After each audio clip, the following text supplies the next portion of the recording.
Good day sa inyong tanan for today's vlog. So, ayuhon na to atong labat kay murag dili naman maayo ang panahon karon oy.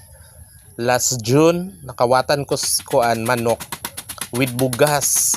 Ato nga kawatan kay panakot na lang ang kulang. Kay nakakawat pa sa kong utso ka manok, nakakawat pag bugas. So panakot na lang iyang kulang. So karon month of September, kay isa ra gid ako nasuot ang pinalit ako nga sapatos nga tag 800 kapin.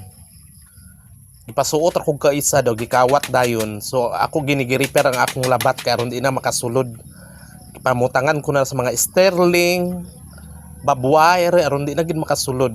Kay kung masapo na ako diri nga magsulod sa akong payag, diris bukid, maihaw ko gid siya. Di lang siya magpasapo nako. Grabing panahon karon. So balag dita kay baludan nig panday butbuot ta.